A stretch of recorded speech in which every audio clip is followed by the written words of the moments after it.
My dear friends, as we come into the ambiance of the Sacred Heart, we come to the origin of the universe. Look around you. Even the animals in their own way will tell you that there is a bonding, that there is a healing, that we are meant to heal and warm each other. This morning I would like to reflect on the right of the Sacred Heart to be warmed and healed, so to speak, by us. All of you will have heard of the miracle of Lanciano. One thinks of it precisely in the context of this Gospel. The word Lanciano comes from this word which comes in this Gospel, Lancia in Latin, the lance. And the name given to the soldier who pierced the Sacred Heart traditionally is Longinus. And that word, it would seem, is linked with the root for lance. And it was the church of St. Longinus there that witnessed this miracle centuries and centuries ago. In that area there was quite a bit of toing and froing going on between the two rites, and even now if you go to the south of Italy, which is traditionally referred to still as the Magna Grecia, the Great Greece, there is an influence of the East. And one finds the further south that one goes, churches where they have the Eastern Rite. Well, it was, it would seem, a monk of the Eastern Rite who was celebrating there, but I think he was actually celebrating in the Western Rite on that day. But anyway, he had this doubt, and we know what happened. The Lord settled it pretty quickly. And we have still this ongoing miracle, which, by the way, is still an ongoing miracle. For if one weighs the little globs of coagulated blood, one finds that they weigh the same individually as they do all together, breaking thus all the rules of science. We have found that it is true human flesh and true human blood from the myocardial area of the heart, tissue made of heart. That also says a lot, doesn't it, in that church where one commemorates the soldier who pierced the Sacred Heart, and also telling us something of what is beating for us. Those of you who have been in the adventures of youth and of love will have known the intimacy of the heart of the beloved.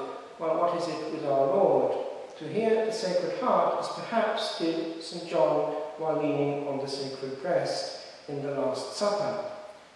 The love that pumps us and imagined us and wants us to be created out of nothing to share ecstasy forever. And shedding here on the cross even unto the last drop, so that blood and water henceforth can come out. There is no more blood left.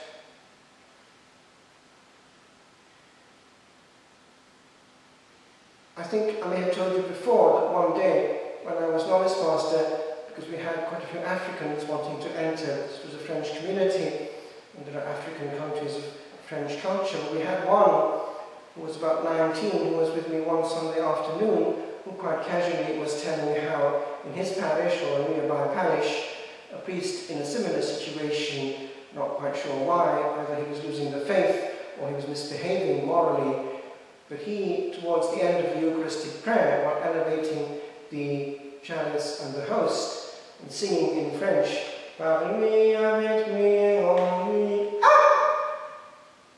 had to stop abruptly, because it was before his eyes transformed into flesh and blood. And I asked my friend what kind of flesh and blood, and quite calmly he answered, it was actually de la chair nègre, it was black, and therefore the Lord was inculturating, identifying himself with the local culture. He loves them a lot. And by the way, from listening to what he was saying, Sunday after Sunday, I realize that the Lord is very free to act in that simple culture, because they're less sophisticated and they just take on board without too many questions the wonderful things the Lord has prepared for them. We know better than God, don't we, in the West? But I wanted precisely to dwell on that, because the Lord is hurt by his own. And I want to dwell on one specific area. I mentioned these Africans. Well, they had an amazing sense of celebration. They were very dignified when it came to things liturgical. And also they had a different notion of time. And they would tell you that anyone who went to a Sunday celebration down there in Africa, if that person found a celebration going on for less than 2 hours, would feel short-changed. And I know a friend priest who went down for a short period initially to Lagos, but despite every offer, did not want to come back to Ireland, because he had found down there real oomph, as we would say, a desire to praise and energy, whereas he found that in the West we were tired. That is interesting. But I wanted to dwell just for a few seconds on that question of celebration. They enjoy their praise and prayer, and their whole body enters into it. It is interesting that grace, when it enters into a culture, uses that culture and sanctifies it. As in the East, what is best is elevated, and in so doing, uses what is the best of man to heal man also. So, in countries here in the West, we find that, for instance, great beauty comes from the best of art and music and poetry, and even actually physically in the material used. Think of the nuns who spent hours and hours weaving, and even these which we're wearing, they're actually very beautiful.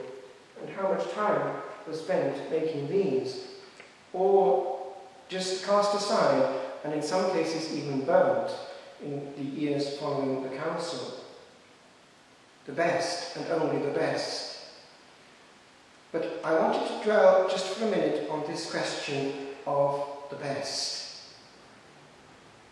If one contents oneself with cheap words, very easy, repetitive, shoddy and shabby music for God, one is actually depriving oneself also.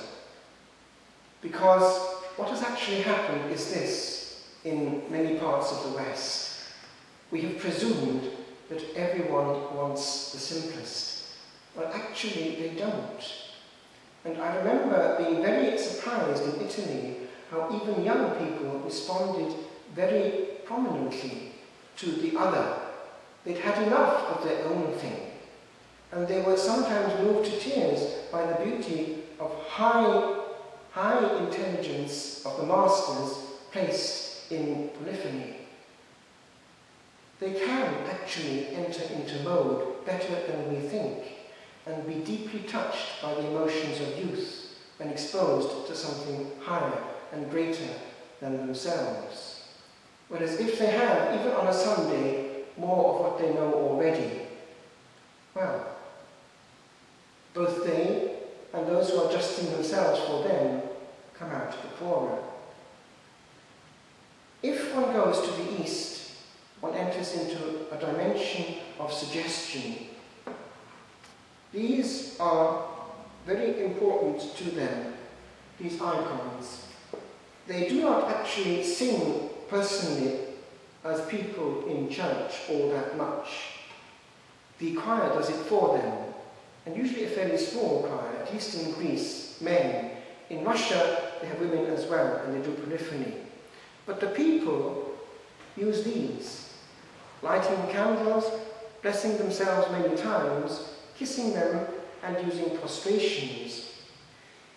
Now, that actually allows them to be worked upon profoundly during the whole time that they are exposed to heaven on earth. Compare that to our experience on a Sunday. We do not have something greater than ourselves quite often. And we are certainly, if we're not careful, not given a chance to relax from noise. For a celebration which is all words and all mind and intellect is tiring. Whereas something which is just a movement, just a going upwards, just a disappearing in glory and majesty is very relaxing, especially when one doesn't have to do anything except enter into the mystery. It's quite different. And we presume that to get the young people, we have to give them words and noise all the time, an unstoppable flow of words. Otherwise they will get bored. Actually, it's quite the contrary. I remember at Taizé, where there were that week about 7,000 of us together, if not more, all praying in actual simple but modern polyphony, repetitive and for that reason relaxing. That was something which every single one of those 7,000 people knew to be heaven sent, and something deeply healing. And I am sure that not one of them would choose the jazz and the noise in its place. I just finish with a quotation from this letter from our bishop, which arrived just as I was coming out of the house this morning, because he refers to it. I had just mentioned to him in a letter that I was surprised at the fairly large number of young people that drift to a place like the Hermitage. One would not think so, and yet it says a lot. And he answers in this vein: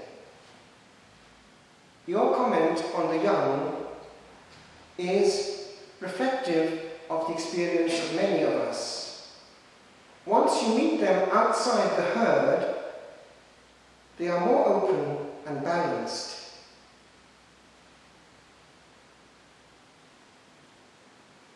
I missed a bit, and then he goes on.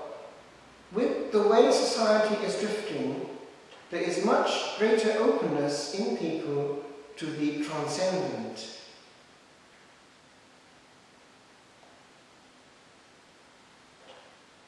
He goes on about the way that RTE and the media presume the contrary.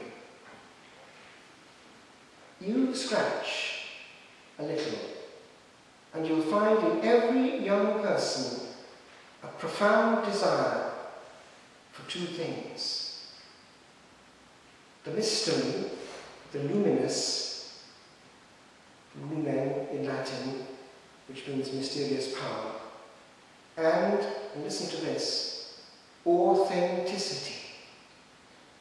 They're not as easily fooled as one thinks. A young person, when he meets authentic prayer, will actually respond.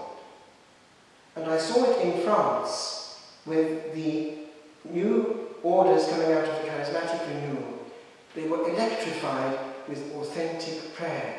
And the result was that without any fuss or bother, young people would drift in and stay in, no matter what drug they had been taking before, because beauty and majesty heal.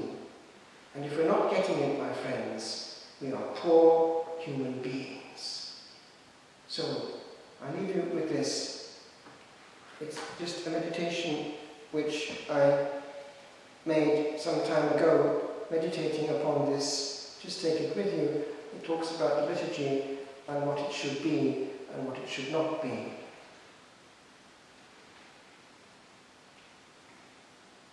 Just at the end, talks about the way that in the past our liturgy had taken on board the greatest masters of the centuries, and now we just have noise.